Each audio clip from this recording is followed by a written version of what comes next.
Good morning, everybody, and welcome to Coffee and Football presented by BKCW. I'm your host, Blake Monroe, where I'm joined each and every day by Bobby Burton and Jerry Hamilton.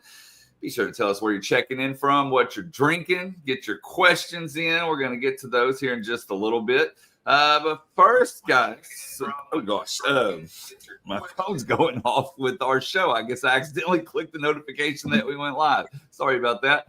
But first, Sark met with the media yesterday, and I'm going to play y'all a couple of clips from that.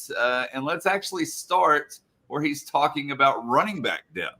The running back position in any level is really important to continue the development of players that maybe aren't the ones that are getting the bulk of the carries in game, because as we all know, and injuries can occur and guys get forced into action. So you got to make sure that you're prepping and preparing those guys. I thought it was really good for Christian Clark to get in there last week. I think an opportunity for him to watch the tape, see the tape, and then get back to practice this week to make sure he's running to his style and how runs hit and fit in game. I'm looking forward to hopefully seeing James Simon this week as well. He's been working very hard. And as far as Jarrett goes, I hated it for him last week.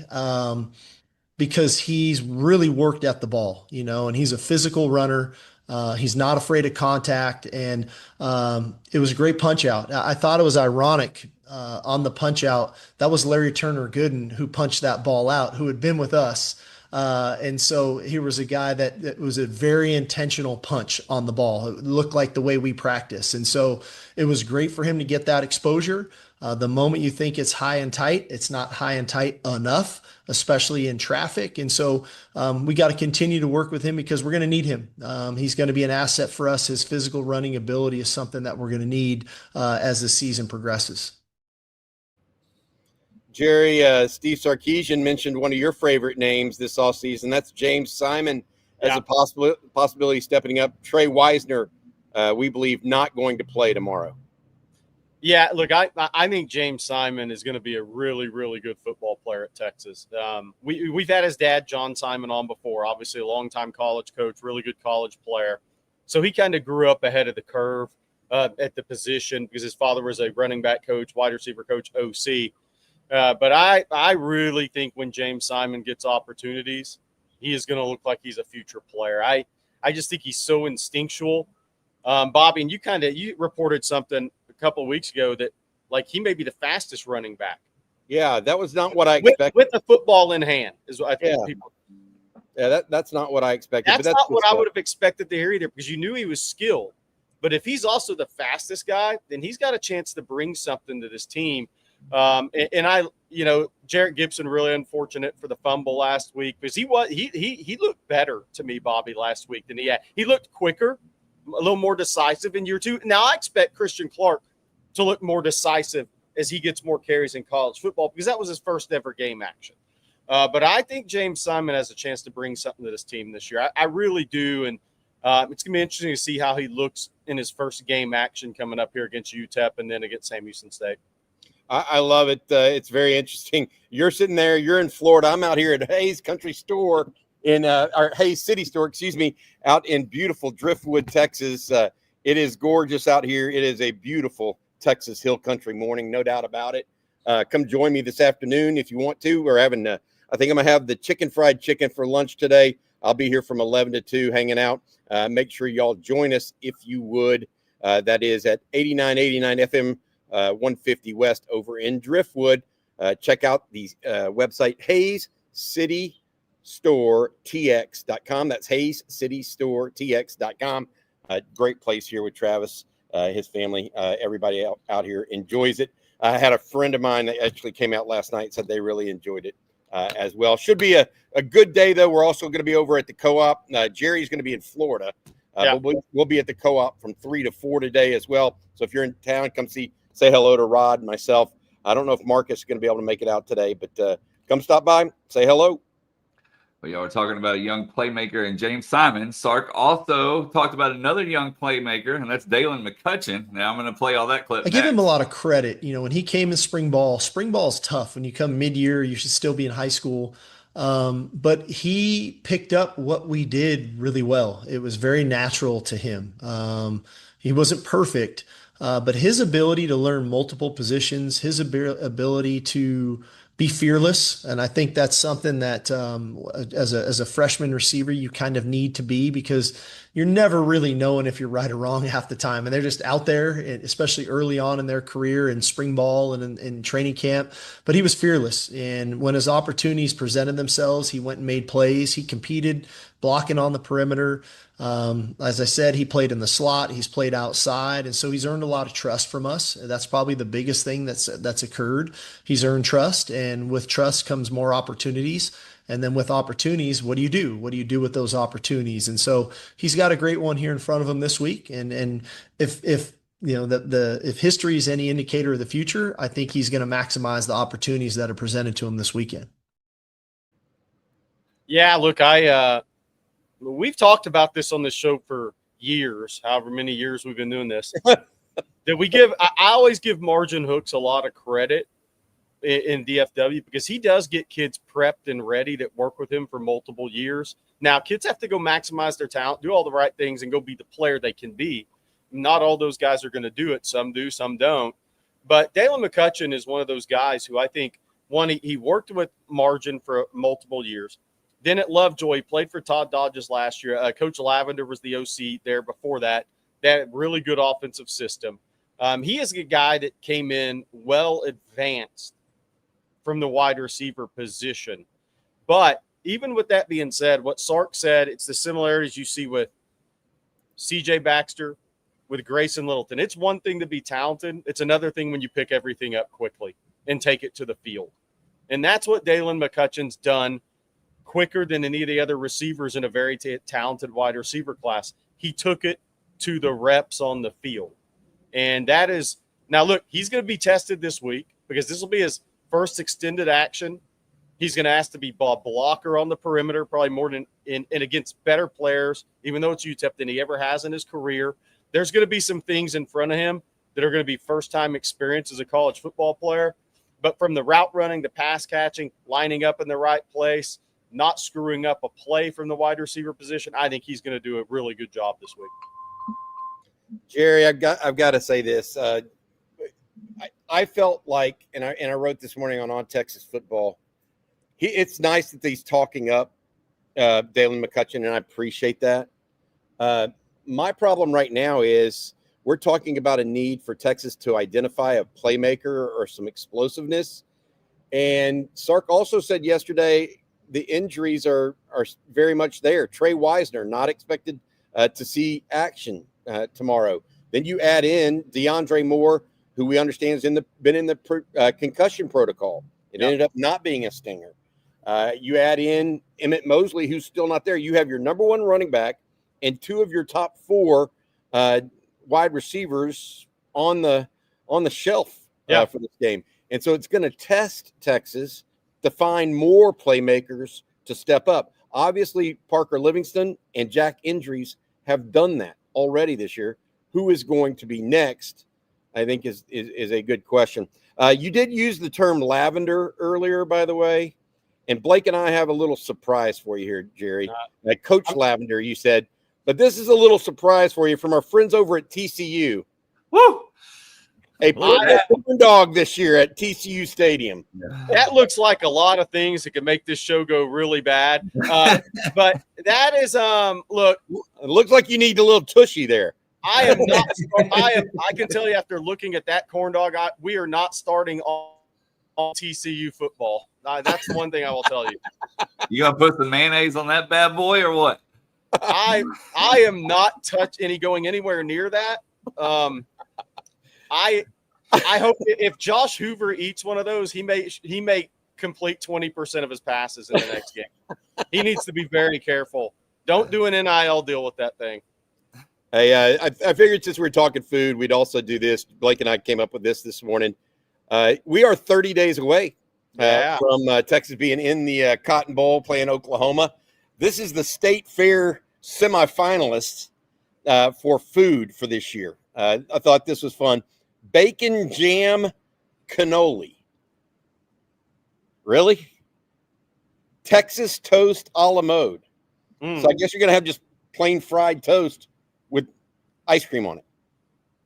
Where's the drink you liked, Blake? Where did it go? It was the Pop Rocks margarita.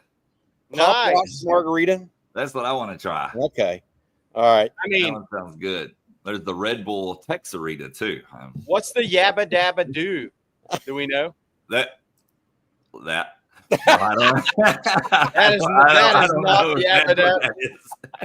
don't know what it is. That look. Never mind. I made it back in a bad. That's the Yabba Dabba Doo Doo. It's what the is. But Pop Rocks margarita sounds pretty good right now. It does sound good. A little early for me, but yeah.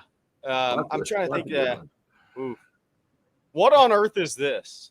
Interesting. If anybody knows what on earth is this, let me know too. That's what. What is Let this? me Google that. There's a food item called What on Earth. What on earth is this? Yes. It's got to be fried.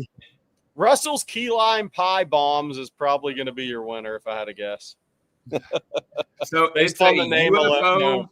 It's a UFO shaped smash burger. Interesting. Okay. Yeah. That's what it is. All right. So lots. How many days away? Texas OU. Yep. Coconut quadruple. Boy, that sounds like a lot of coconut rum with something. One other thing I did, Jerry. I also did this for you. I'm feeding Jerry's gut this week. I'm sating him here. Jerry, guess where we're doing our live stream in 3 weeks at Florida. From 4 to 5 Eastern, we will be at Spurrier's Bar and Grill doing our live. I knew you would like that too. That is a good choice. Yeah, I talked to the guy yesterday. We're set for that. So if you guys are down in Florida, please join us. All right, let's get back to this week's game. Blake, I need to tell people about BKCW if you don't mind, and then let's look at that YouTube poll. Today's show is being brought to you by BKCW Insurance. Did your business have a frustrating insurance or employee benefits renewal? Most likely you didn't hear from your agent all year, and then right before it was time to renew, your agent delivered the bad news of a rate increase. When this happens, the agent is providing no value and you're stuck in what we call the insurance trap. BKCW takes you out of the insurance trap by providing you and your business with actual risk management consulting, not just price quoting. Operating out of its headquarters in Austin and owned by a UT grad, BKCW uses a 5-step process to identify your business's weak spots, design a plan, execute it, and monitor your situation throughout the year. BKCW has already helped some of the most well-known construction companies, restaurant groups, breweries, and nonprofits in Central Texas escape the insurance trap, and all starts with a free risk assessment. Go to bkcw.com or send an email, info@bkcw.com, to get started with a free risk assessment or claims audit and escape the insurance trap. That's info@bkcw.com. All right, Bobby, as you said, you wanted to look at that poll, and you actually asked this week, or a day ago, I guess I should say, where does Texas need the most improvement? 2.2 thousand people weighed in on this, and it was a little bit closer than a lot of our previous polls. The 4 options were quarterback, wide receiver, offensive line, special teams, and offensive line gets 38% of the vote, quarterback 34%, wide receiver 25%, special teams 3%. But this is one of the closer polls I can remember, at least in recent memory. Yeah, and it's all on the offense. What am I going to say? What part of defense needs to improve based on what y'all have seen? I mean, it's like, well, they could be so vanilla last week. Maybe. Yeah, I mean, it's tough on defense. Maybe can they be a little better, stickier in coverage on one side of the field? Yeah, maybe, but right. But that's not in a poll question, right? It's like this is about the offense. I'm surprised special teams is only 3%, by the way. This is about the offense, and I think that's what we've talked about. You want to see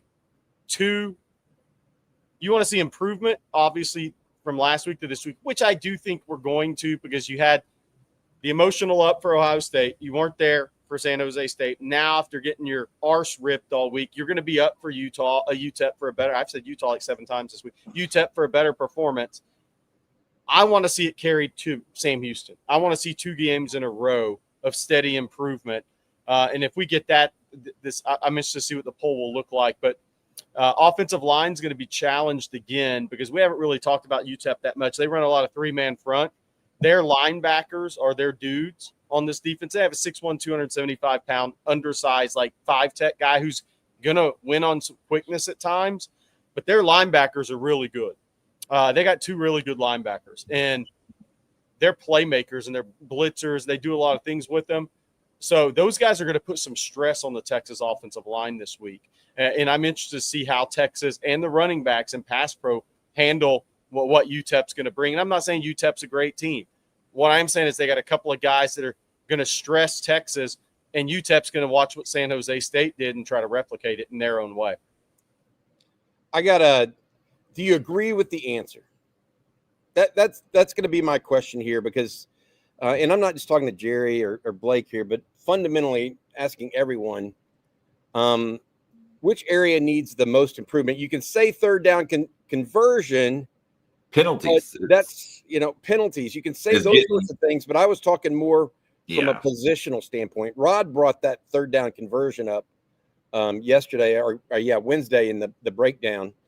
I agree with all of those things, but I'm talking about positionally.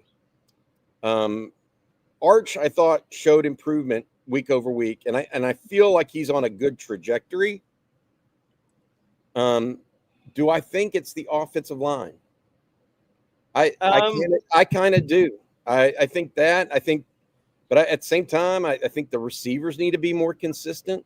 I think receivers might have been my number one actually on this because, look, perimeter blocking is not where it needs to be.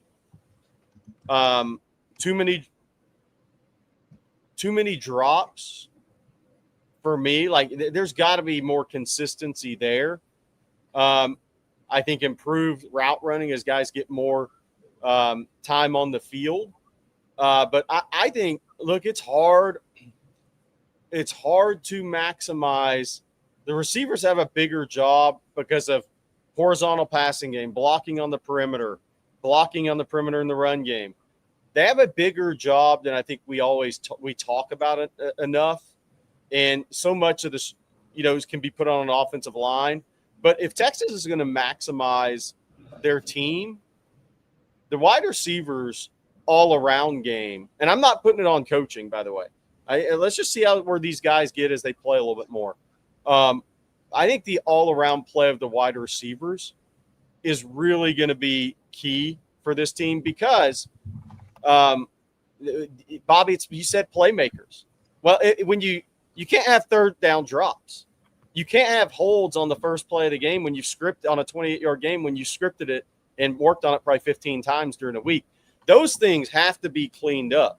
And I do think I think that's where Texas misses him at Mosley. I'm going to be honest. I think he's a physical blocker. He can be a perimeter blocker. He can help your screen game as a blocker. I think there's a lot of things he brings outside of catching a football that this team's missing right now. And one of the reasons they like him so much. I just was going to say this. The whole problem that you're talking about here is, in what I said at the outset, 2 of the top 4 are out for this game. Yep. At receiver. Yep. So how are you going to see it there? I mean, somebody like McCutcheon needs to step up. Somebody like Ryan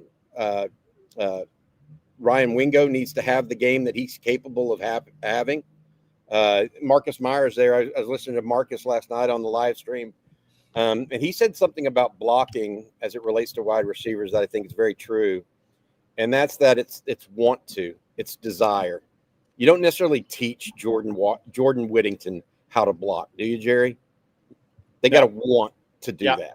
And so that perimeter blocking has to be more of that, more intuitive, more self-brought. But look, I think that if Texas gets better on the offensive line, I think that there will be a crescendo effect so that the quarterback plays better, the receivers play better, the running back plays better. I think right now the area, in my opinion, that needs the most improvement is the offensive line. And I'm not saying it's not I don't necessarily think it's the personnel either, by the way. I know some people are quick to judge personnel. I think it's just playing together and understanding different styles of defense. And that's something that Steve Sarkisian brought up yesterday. He's like, look, I mean, against Ohio State is a very different defense than San Jose State. And we weren't necessarily ready for the different style of defense out of the gate. Yeah. So let's see how this goes. I do think the offensive line is probably 1, quarterback 2, wide receivers is 3, but only because I think the quarterback needs to still step up some right now. So somebody asked if I'm in Florida. I am. I'm Vero Beach this morning. We're going to get to some recruiting stuff shortly. I was in Vero Beach yesterday for practice, stayed here last night, and they have a tremendous young football player that I do believe Texas will offer at some point. Tremendous. Bobby, I know you watched him yesterday. He's really Dodger Town, baby. Yeah. I went there, I guess, when this is actually down. This is Vero there on the island. But yeah, there's a place. There's a place called Bobby's, which is where all that Sandy Koufax and the Dodgers guys used to hang out at. It's actually called Bobby's. So we should have done a live stream there this morning.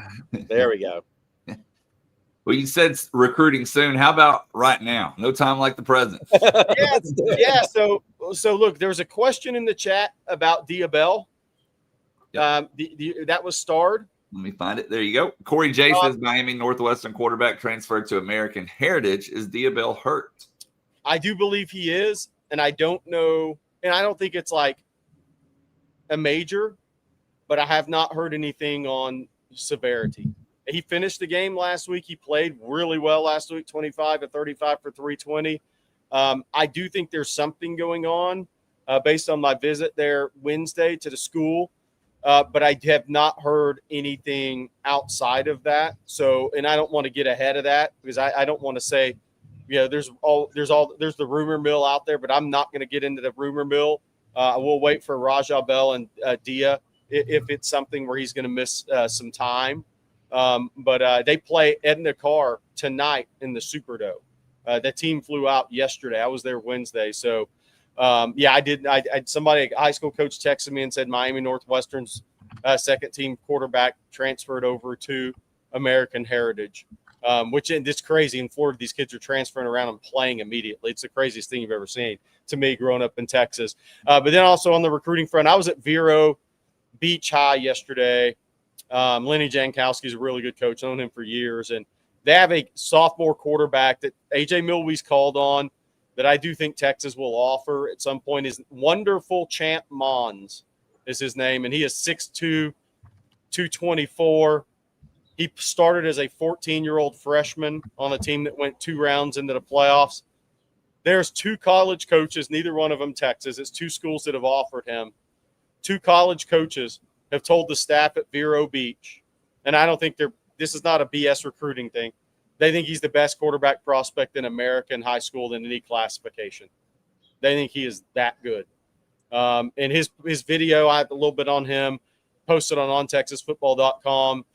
He was at the Texas-Ohio State game. He's been offered by Ryan Day in Ohio State as a guest of Ohio State, and he will absolutely have interest in Texas when that offer happens. He's a young kid, 2028, but we do look at the young quarterback prospects because their recruitment is accelerated. He was offered by Miami, Florida State in 8th grade before he ever played a varsity game as a quarterback. Pretty rare.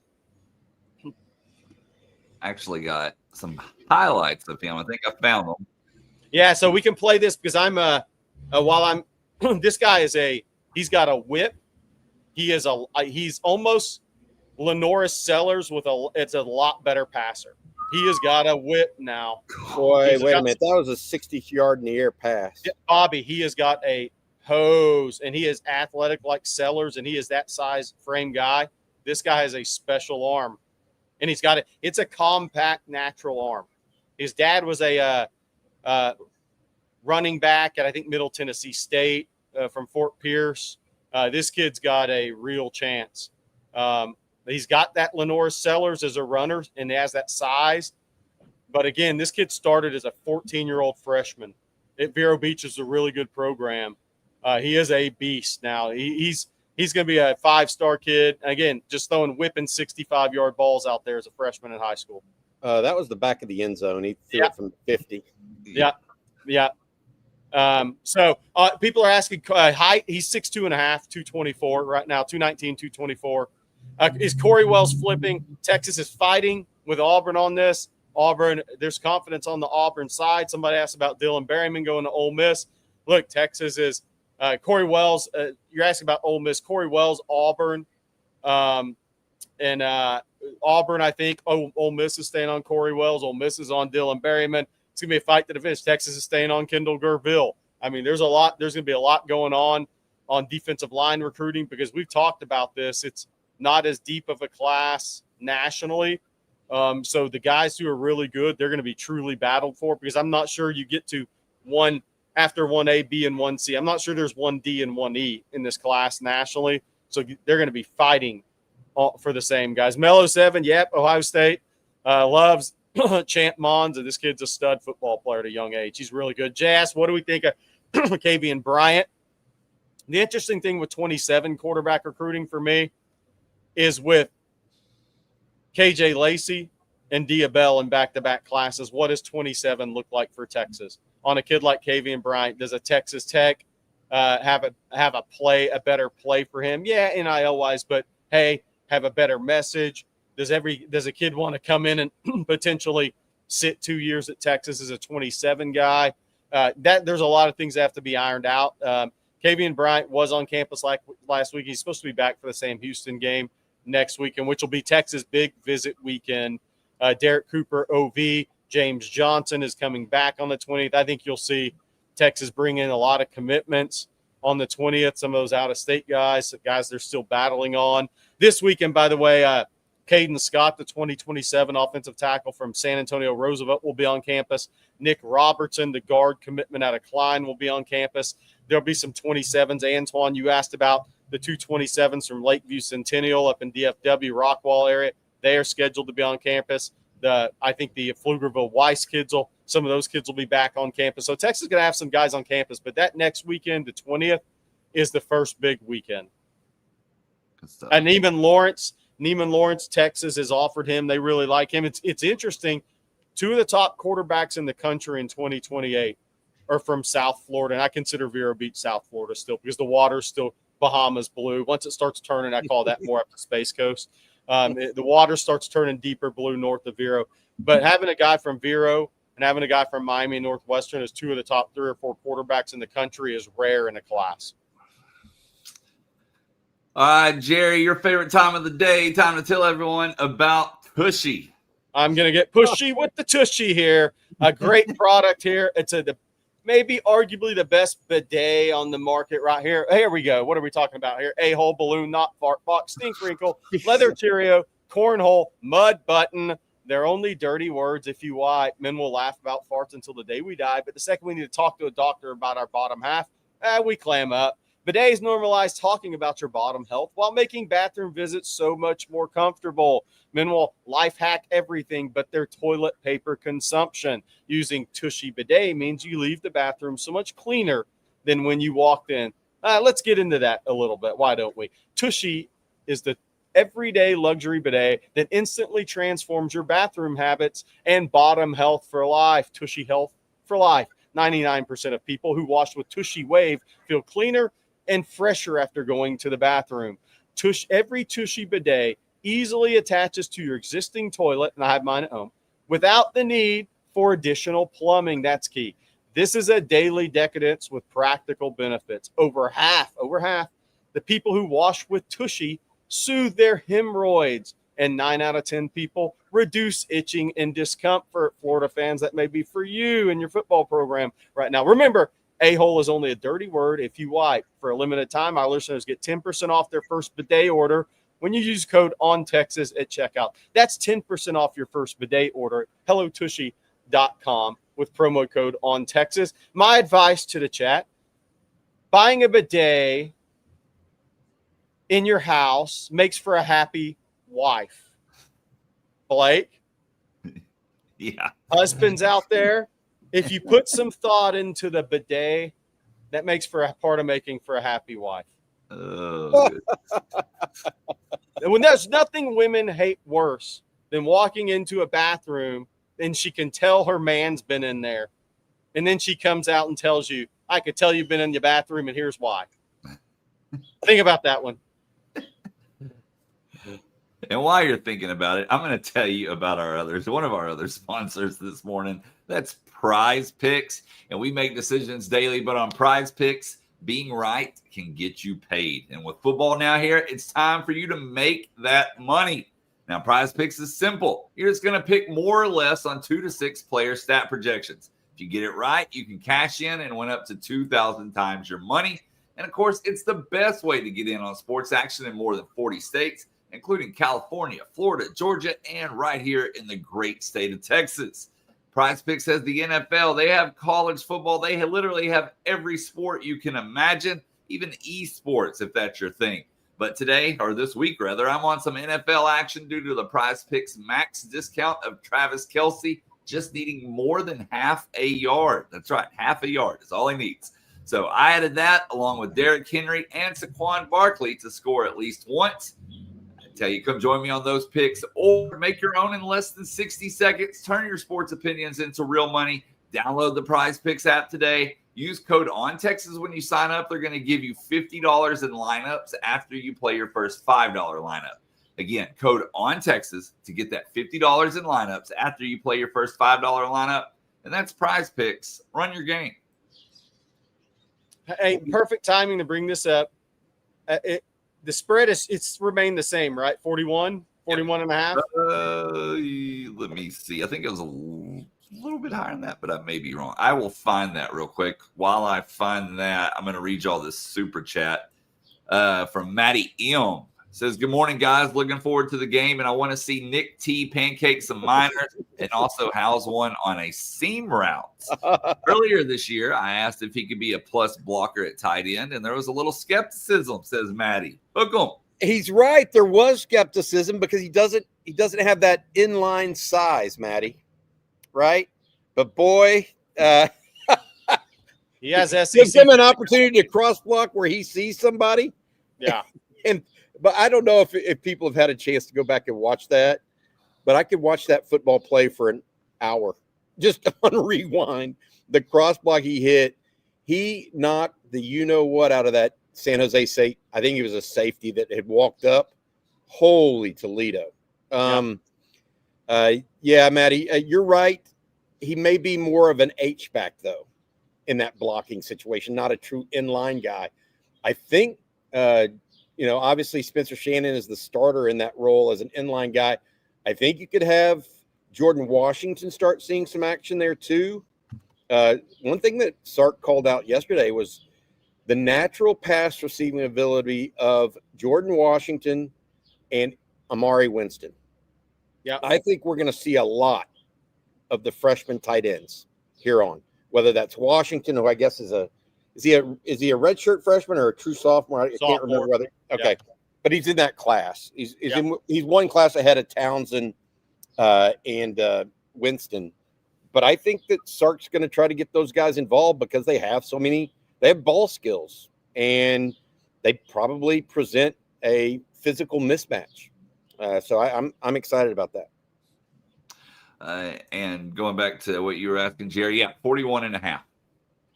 So I couldn't find that graphic earlier. 41 and a half over under 51. So Bobby, we do score predictions later, but just on the line itself will be interesting. I think they're going to hit the over. I think the over is going to be the one in this game. I don't know about the cover. What's interesting, Jerry, if you remember this, everybody bet the over last week. Texas is going to cover. Texas is going to cover. Texas is going to cover. And they ended up not covering. Yeah. Decidedly. And so I feel like if you go opposite the trend here, it's early in the season. You have probably a better chance to buck the narrative if you go opposite it, essentially. So we'll see where this Texas team evens out at, because I still do believe they're still growing. I don't think. And I agree with Blake Bryant. UTEP, even though I really like the coach, I think that guy's got a bright future. He's got a hard job in front of him at UTEP. I do think UTEP, San Jose State's a better team than UTEP. Somebody asked earlier about Malachi Nelson. This is his first big game as a college quarterback, right? Because he signed with USC, didn't work out, went to Boise, got beat out by Marcus Madsen or whatever the guy's name is, Maddox. Now he's at UTEP starting. And look, his first 2 starts were at Utah State and UT Martin. It's totally different than what he's got coming in a day in DKR. So that's a first big start for Malachi Nelson. And I do think if Texas gets pressure on him, he has a propensity to throw it to the guys in burnt orange down the field. I do think that's there. So I will look for that Saturday, in my opinion. Not the UTEP orange, but the burnt orange. Yes. Yeah, I'm good with that. I think our guest for today is here and ready to go. So I'm going to bring him in, Coach Brian Irwin. Coach Irwin, how we doing this morning? Doing great. Good morning, Blake. How you guys doing? Jerry and Bobby? What's up, Coach? You living the dream? Living the dream, man. It's been a bright and early Friday morning and ready to go. All right. Hey, Brian, I wanted to, before we got going this morning, I'd asked you what you wanted to talk about in this segment. And there's something that Sark said yesterday that I want you to listen to and then maybe give us your feedback on. Blake, do you have that clip ready for us? I'm going to roll it right now. I thought the intensity was as high as it's been all season, Tuesday and Wednesday. And I credit that to our scout team players. And you think about a lot of these guys on scout team, they're fighting for playing time. They want to play. And so that's a lot of their opportunity to show us, their ability to play, how to play. And so they raise the level of intensity, and that put a challenge on, the first team offense, the first team defense to perform. And so as that intensity rose, I think you could feel it on both sides of the ball. And we owe a ton to the guys that were working on scout team this week, because I thought they gave an excellent look.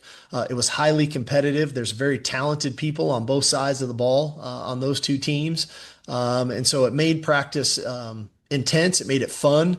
I think the guys appreciated the work that we got definitely on Tuesday and Wednesday this week. Brian, the question I have for you there is that kind of thing that gets contagious, maybe? Is that the sort of kick in the pants the team may need a little bit coming from the scout team? Yeah, man, that's critically important. How good your scout team is, how talented they are, how much speed and athleticism they have. Because if you don't have it, you can't get a good look. You just get a poor look on everything you're doing during the week. But if your scout team is talented, and like we've got the depth on the roster is solid after stacking these classes together. So there's no doubt that we're getting a tremendous scout team look. The linemen are taking proper steps across from our linemen. The backs, the skill guys are just playing at a much faster speed. Therefore, your ones on offense and our defense that are getting the look from the scout team, they can get exposed pretty quick, and the scheme can get exposed pretty quick.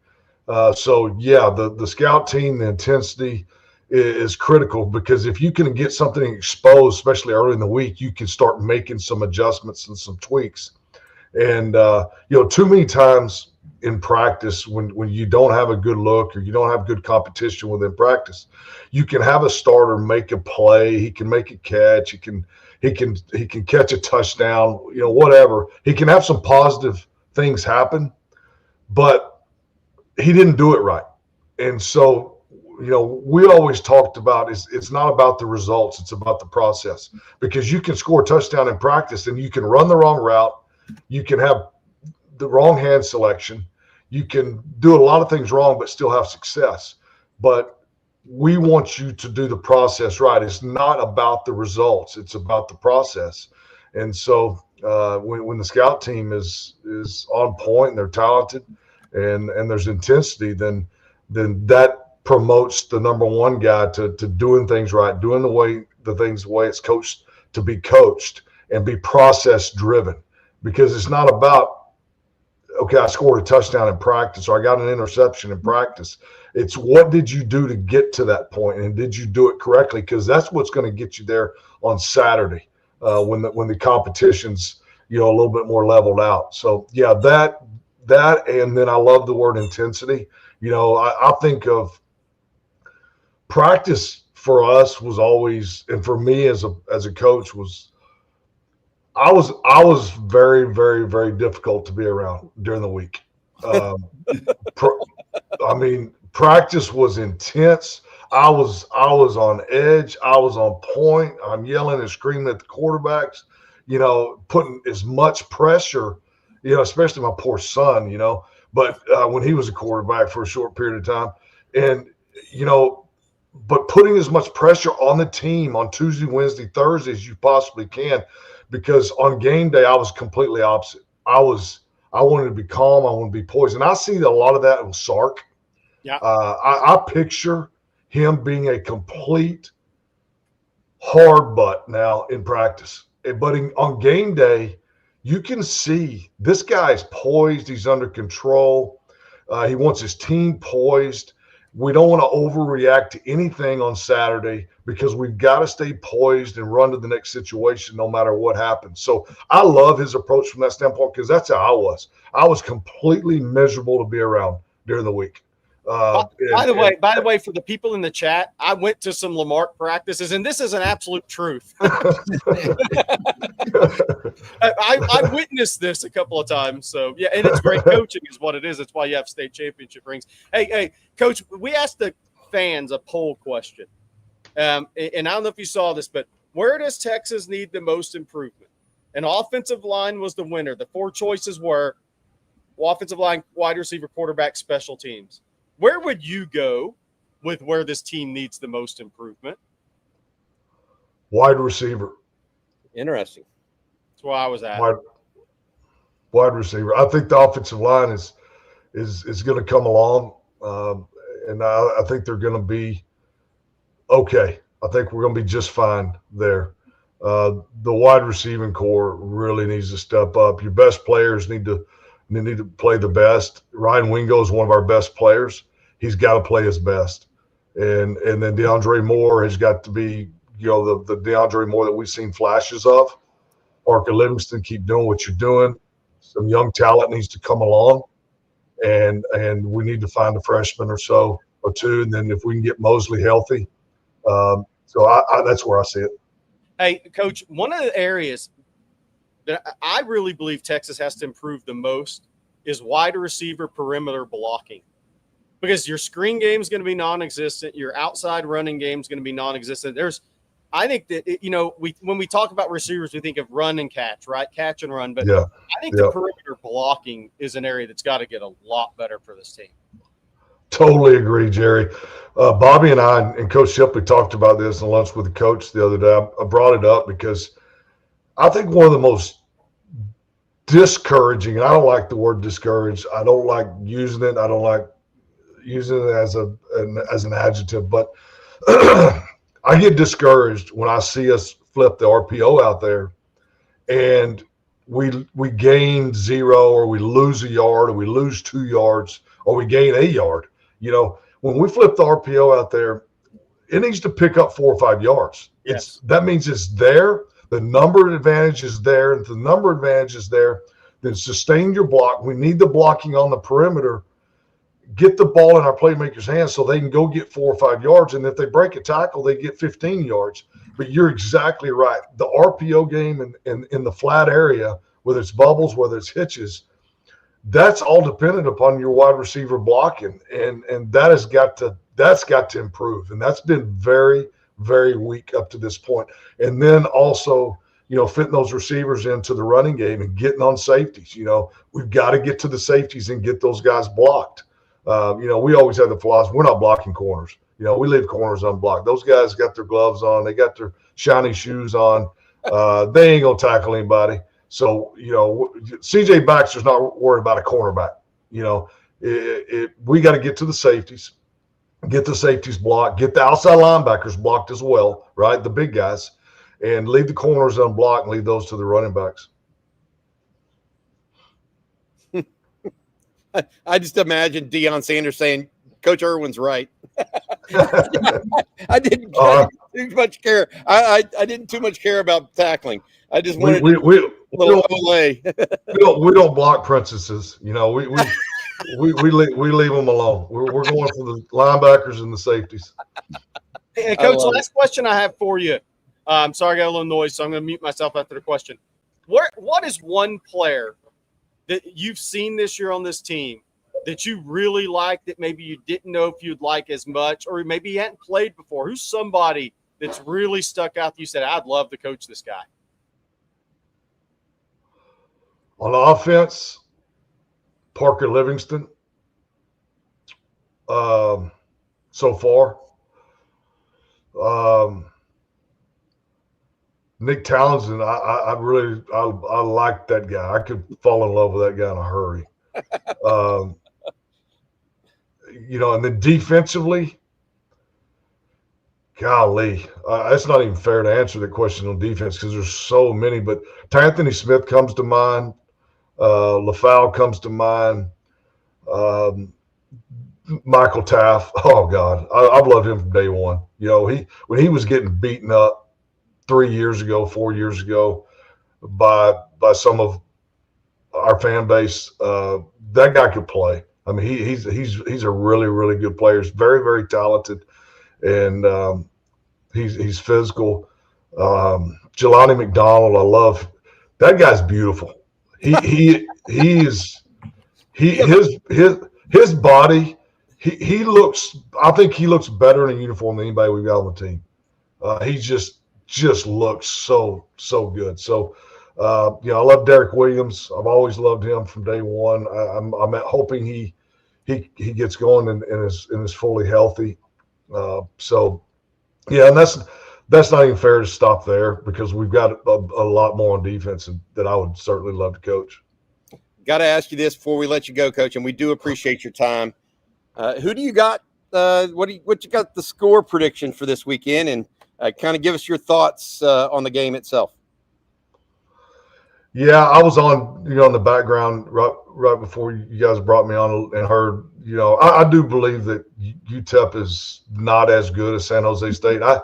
San Jose State, we mentioned it going that game. They're physical. I mean, they impressed me last year. Now, they didn't impress me week one this year, but, you got to be thinking they were looking forward to the Texas Longhorns when they played Central Michigan. And so they didn't look as sharp, but they're physical, and they were physical all last year. And I think they had like 7 returning on defense or something like that. So I knew those guys can play football, and they can run. They're fast. UTEP, I don't know a whole lot about them at this point, but I do know that I don't think they're as good as San Jose State. I don't think they're as athletic or as physical as they are. And, I see it being 49-9. That's a weird score. That's what I sent in to you yesterday, Bobby. And It's kind of a weird score, but I see it either they're going to kick 3 field goals or, they're going to kick a field goal and maybe score a touchdown, go for 2 late in the game or something and miss it. So I'm saying somewhere around 49-9. All right, Brian, thank you so much, buddy. Hope you have a good day this week, and we'll see you again next week on Lunch with the Coach. And hope everything goes well, bud. Good deal. Thank you, guys. Appreciate it. Okay, man. Take care, Coach. Good stuff. Always enjoy spending time with Brian because he's got a fresh perspective. Oh, yeah. Right, Jerry? That I really liked your questions of him because, you and I talk about it so much, and we can get into this echo chamber of what you and I think.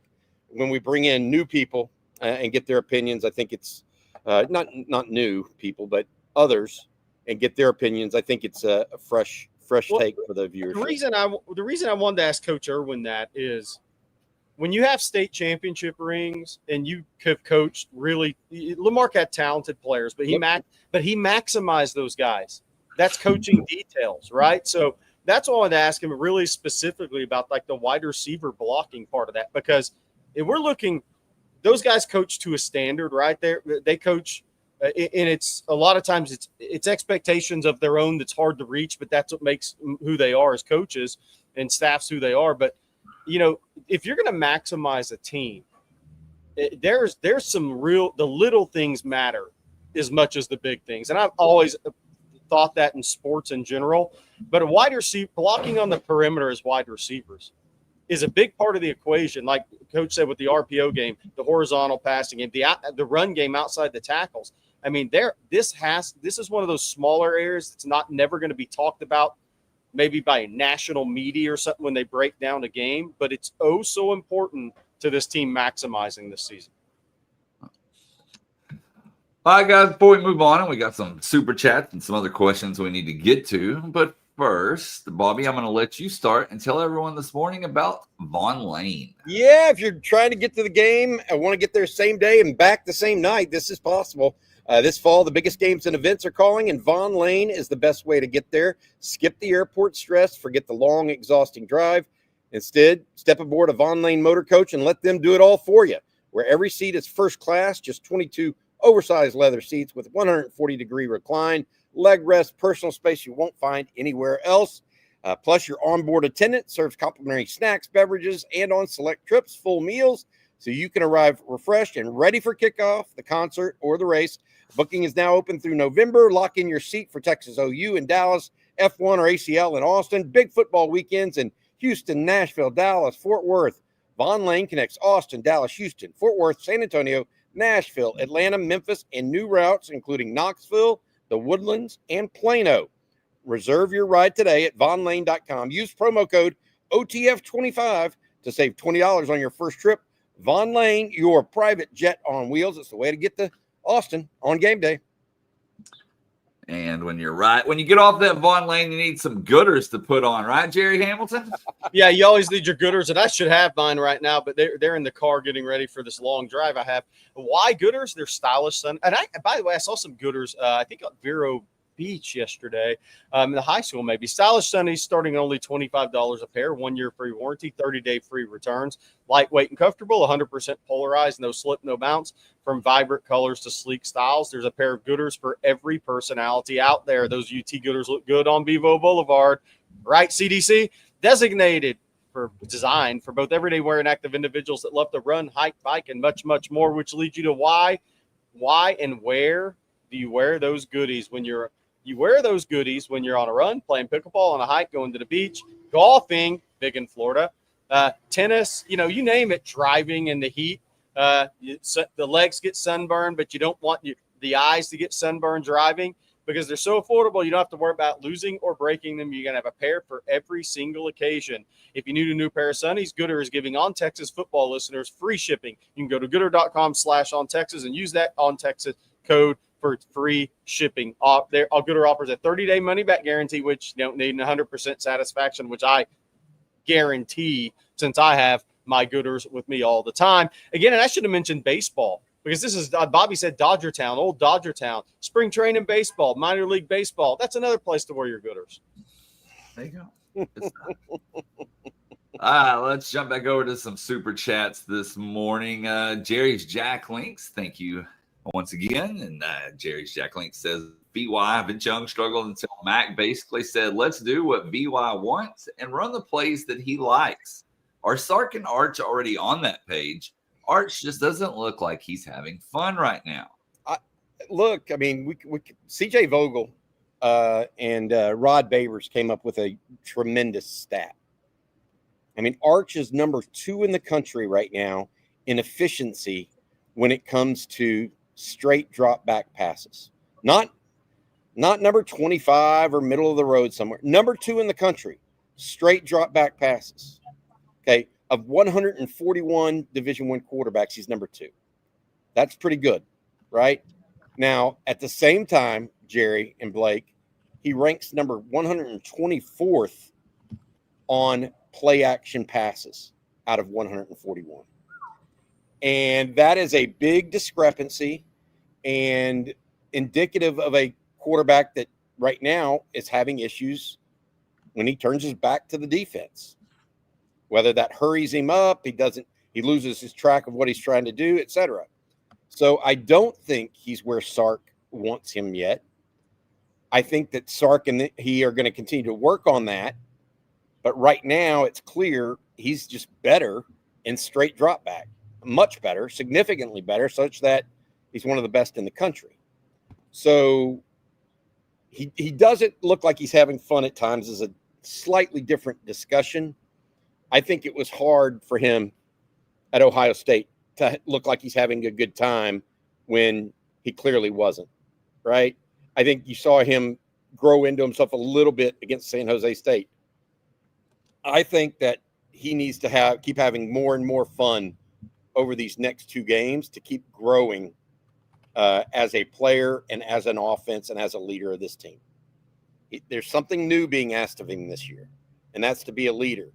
He needs to grow into that naturally. And so I'm not concerned about him not having fun today. I think ultimately he'll get there. And ultimately, I think the play action pass thing will be another piece of the puzzle that Sark is able to execute against. But because he's got to be able to do that. If Texas is going to win a national championship, Arch can't just sit there and do straight drop back. Not going to work. Going to lose the linebackers. So we'll see what happens. All right, our next super chat's for you, Jerry Hamilton, and it's from Juan Garza. Thank you, Juan. He says, what do you think of Sadir Mitchell and Arian Hampton? Did Texas dodge a bullet with them? Well, so different scenarios, but you always dodge a bullet if the guy's doesn't maximize their talent. You don't have to spend 4 years with the guy. I think they're 2 very different situations. Sadir, and I think he's a more talented player, extremely gifted kid. He had remember, Georgia fought until signing day to flip him from Texas. Georgia doesn't fight till signing day for many defensive linemen like that because they have so many. So the coaching staffs, Miami, Auburn, all of them, they saw how talented he was, and he was in a good high school program. But he is just not started, and now's time's running out. The understanding of the NIL was great for you coming out of high school, but football, it should be your career. And you got to go maximize what you have because that guy is extremely gifted. Not many big guys move that quick with their initial movement skills. Arian Hampton's a little different for me because that was a mess. Everything was a mess with him in high school. He committed to 3, 4, 5 different schools. The recruitment was all over the place. There was never any level of consistency in his recruitment. It was just all over the place for multiple years. So as you get experience in this business, recruitments that are like that, often that trend follows into their college career many times. And I think Sadir and him are different, but was Texas better off without Arian Hampton? Yes, they were. Sadir Mitchell, that one hurts because he's extremely, extremely talented, and he just did not – to this point, he has not done anything to start maximizing his talent. And that's not on the Texas coaches or the LSU coaches. That's on Sadir Mitchell and his circle, being honest. Jet Rodriguez asked, would Sark ever bring him back? I don't think no chance. Jerry, I know you got to leave a little early, so I want to get to a couple more super chats that include you on those. Terrence Jones here, thank you for yours. Says, question for Bobby and Jerry. With only 2 games into the season, do you think it's really way too soon to be critical of this team with so many new players? Jerry, I look at it, and I think that it's interesting because Coach Irwin said something that I think is that we could all take. You don't like to use the word discouraged, especially not this early in the year. Right. Terrence. And so I take that in the same vein. Like, there are things that we see that need to improve, but if you're discouraged, perhaps that is too critical. You got to give guys a chance, man. Some of these guys, it's their second game in college football. It's like Christian Clark. Last week was his first game ever. He danced a lot, right? We all agree he danced in the hole a bunch, right? Yes. Sark said that's his first game. We can be overly critical, and so I think Terrence, you're onto something personally. And at the same time, there are elements that we can critique, but hope for improvement on. You know, I think that's, and I do think that's the tenor we try to have here at On Texas Football. I mean, it's okay to talk about it and discuss it without being mean about it. Yeah. And I hope everybody takes that in that way, because that's how we feel. I know that's how I feel personally. Yeah. I think you have to talk about, and I totally agree. You have to talk about the team. Like if we all can't talk about the team, what are we all here for, right? Yeah. I mean, but to your point, Terrence, like I do think one of the things I've been wrong about, and I think about, you think about this when you drive around. You have a lot of time to drive around, and the one thing I've underestimated, and we talked about it a little bit, is the 99.9% of the COVID kids are gone from college sports. So we're going to have college athletics is getting, with the exception of college basketball. We'll talk about that later in basketball season. College football got a year younger or 2 years younger on roster average age probably this year. But when you're at these blue blood programs and you're turning over 33% of your roster every single year now, you're almost going to be like a basketball team, I think, in some ways, and where it takes a little longer to round into form. It's not going to be as instant because there's just too much roster turnover.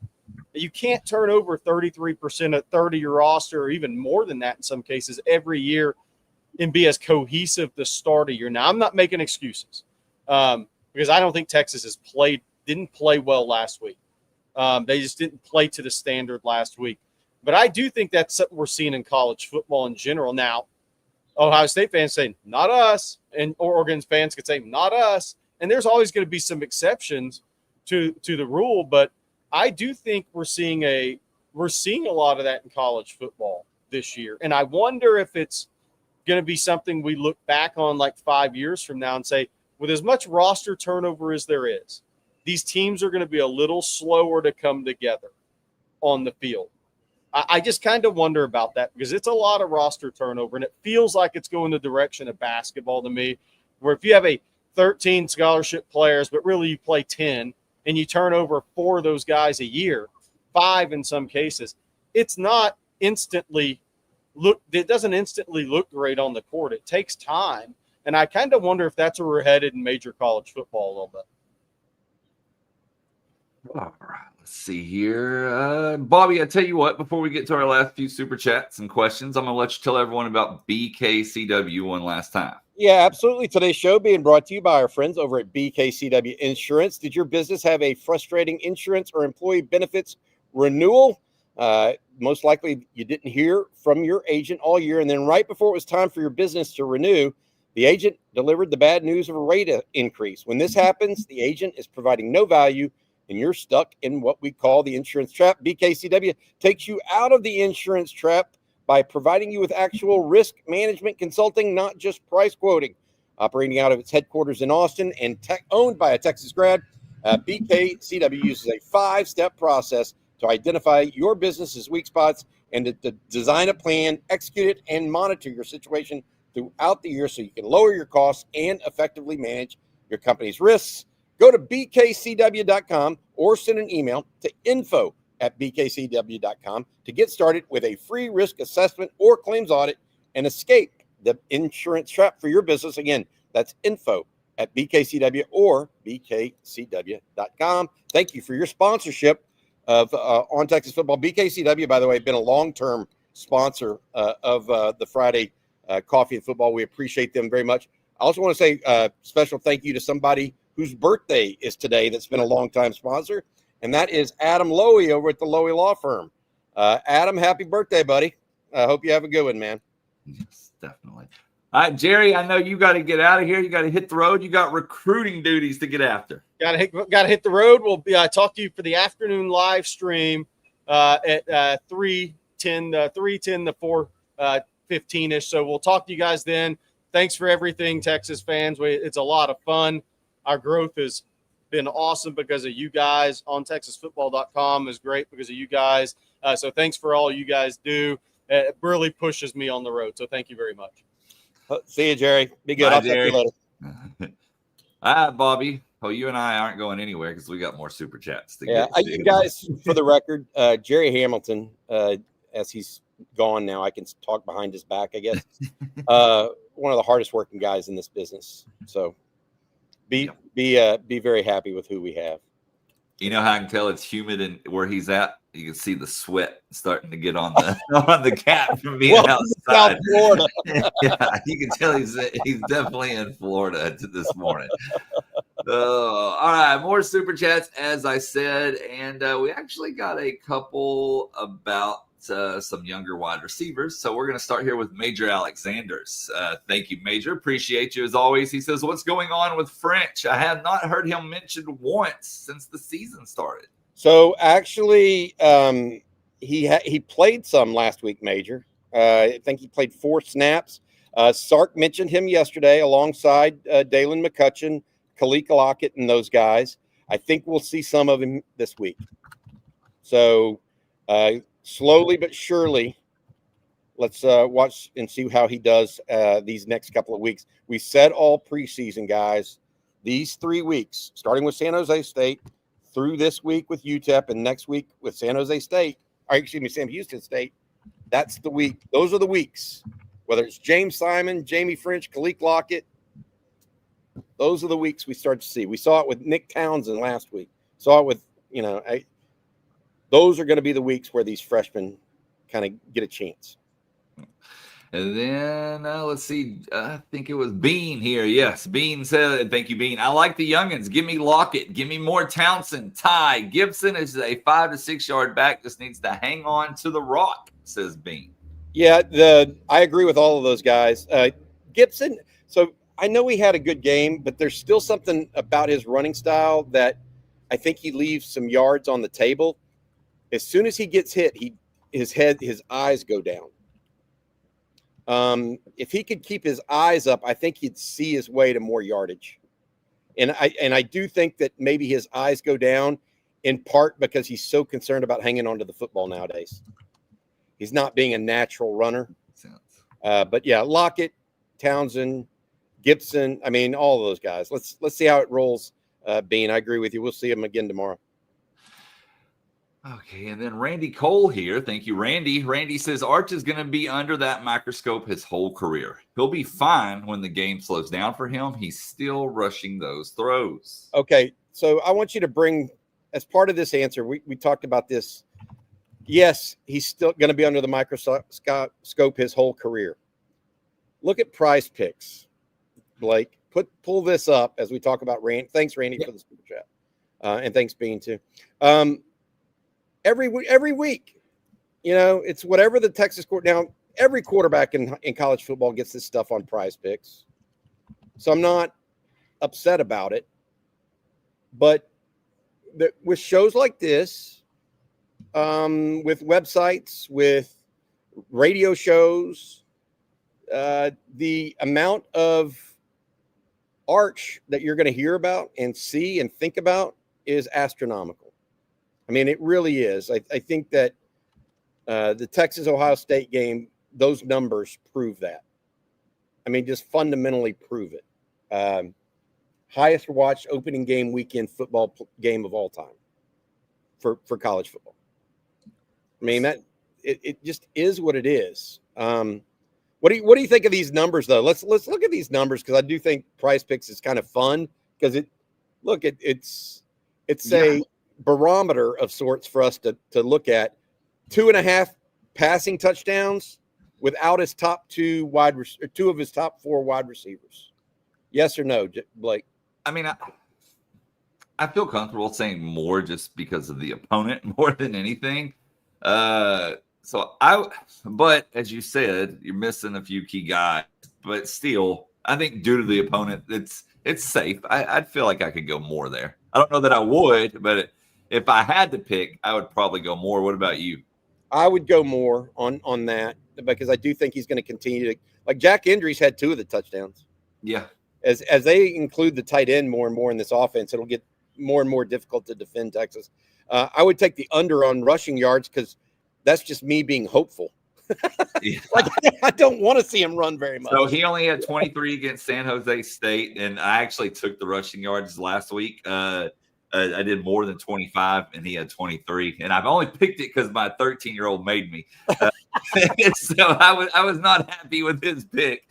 But I'm with you on that. I would go less. He did have 38 against Ohio State, but again, I just don't. I'm with you on that. Passing yards is interesting because I think that this week it's going to be interesting because UTEP runs a very aggressive defense.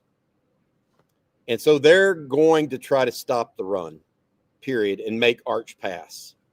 Once Arch is able to complete passes, UTEP's defense gets a little tired. I'm going to go over on that stat for the record. I'm with you. I'm with you on that one. I think it was 260 something last week, and I went over then or more then, and I would go more now. Last week he ended up passing for 295 for what it's worth, Bobby. All right. So a couple of other ones I saw on there real quick. They don't really have a lot this week, I'm assuming, because of opponent. The only other three they have listed are actually longest reception with injuries, Moore and Wingo. Injuries 20.5. More 22.5 and Wingo 30.5. If you want a easy bet, take less on DeAndre Moore unless they take that off the board before tomorrow's game. Yeah. In my opinion. So as far as Ryan Wingo is concerned, I would take the over there. Not so sure about Jack injuries. Yeah, that's a tough one. I'm with you. Yeah, for a tight end. While he's done really well, that's a tight number for him. Ryan Wingo's just, frankly, he's due. Yeah. I mean, that's just the bottom line. I'm with you. All right. Whoop. Force of habit clicking that button after we get done with the picture. Let's see here. We got a couple more super chats. And Joshua P.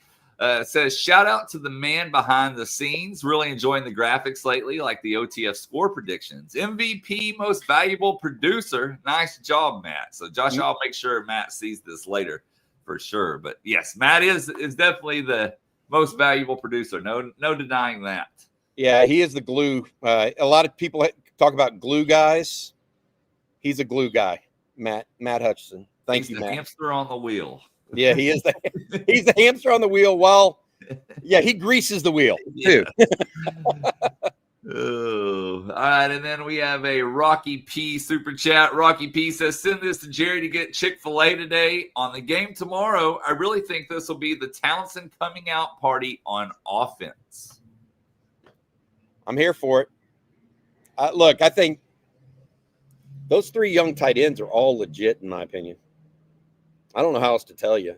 Jordan Washington is going to be really, really talented and good. I'm hoping he can get more physical over time. Because if he can, then all of a sudden he becomes that dual threat inline guy that can also flex. Amari Winston, Nick Townsend's so physical. Winston's one of those guys that he's a little bit of a silent assassin. That makes sense to you. Nobody really thinks of him because he's not super big. He's not, but all he does is catch the ball. I'm telling you, his 2 days of practice this fall when I saw him and in the spring when I saw him were very, very impressive. He is and Sark called it out yesterday. He and Jordan Washington are, quote unquote, natural pass catchers. Really high on all three of those young guys. Really am. And Bobby, we will close on this question from Phil here. Interesting question. Is the margin between our starters and backups closer than in recent years? And is that good or bad? Definitely closer, in my opinion. At most positions, not every position. At most, like if you're talking about depth of team. Is that good or bad? Coach Irwin said that he likes when the scout team presses people, and because it notches up the intensity level on the team as a whole. I believe, and this would be my thought process, is that it's probably a really good sign for future years. because so many of those guys, they're not both. It's not like a junior is starting over another junior. It's a junior is starting over a freshman, or a senior is starting over a sophomore. And so 26, 27, those look really, really good to me personally. All right, Bobby. I mean, 2026, 2027, Yeah. the years. I'm sorry. I got you. We've had a few people ask again about what's going on this weekend. Of course, you got a loaded day today. You're out at Hasty Store right now. You're going to be at the Co-op later, and then tomorrow it's action packed as well. Why don't you tell folks about it? Yeah, absolutely, Blake. If you don't mind, so I'm at Hay City Store right now. We'll be out here for lunch today, hanging out, getting a little fried chicken, and then also this afternoon we'll be at the Co-op, courtesy of our friends over at 40 Acres Collection. That'll be fun. We have a good time there. And then tomorrow we have the Saturday Conversation, which Blake was just talking about, sponsored by our friends at Tito's. At the tailgate, we have a tailgate that starts. Actually, we'll be out there at around 11 tomorrow, 11:30, watching games. We'll actually have a couple of things going on during that. First of all, we have a giveaway at the tailgate, a $200 gift certificate, courtesy of Duck Camp, which is one of our key sponsors this year. Every week, we're giving away $200 at the tailgate, at home tailgates. Make sure you come out there. Check out, I think the link is at Surly Horns, Blake. I put it in the chat. I just dropped the tailgate link in the chat. And for those listening, real quick, sorry to interrupt you, Bobby, tinyurl.com/UTEP OTF will take you to it. Okay. And then also we have the Watch With Us at 3:15. That'll be led by Aaron Hogan, brought to you by our friends over at Von Lane. And then immediately following the game, Flight by Yingling's post-game show. Myself, Rod Babers will be there. We'll have a little fun, talking a little Longhorn football. That's right. And I'm going to have reminded you all week, but don't forget, gear up for Tailgates football season with the OTF store, shop.ontexasfootball.com, or use the QR code on the screen. Get you a hat, get you that new coffee and football mug as well to drink your coffee out of each and every morning or all day if you're a big coffee drinker. So shop.ontexasfootball.com. All right. Oh, real quick, what else do you have for people today? I almost forgot. Your show. You got your show, Blake. Why don't you promo your show, dude? Yeah, we do. We do have the Field House coming out here in a little bit, where we'll be talking about Texas high school football. We each preview a game that is important to us. Oh, and speaking of that, I would be remiss if I didn't say good luck to my son. Tonight is his first game back in nearly a year from his injury. So good luck to my son, Colt, tonight. Going to get choked up there thinking about it. But besides my high school show, what else do you have, Bobby? We're doing the predictions today as well. Everybody's prediction is in, actually, so we'll have that for y'all. Just come out and enjoy your time this weekend, man. It's a good time to be in Austin, Texas, whether you join us out in Driftwood or Co-op or come out at the tailgate. Just be on the lookout. Longhorn football tomorrow. Hope everybody has some fun. Should be some good games tomorrow. LSU, Florida, all that stuff as well that we'll be watching. That's right. Well, hope you all have a phenomenal weekend. We'll, of course, be back Monday morning. So for Bobby Burton and Jerry Hamilton, I'm Blake Monroe, and we'll see you.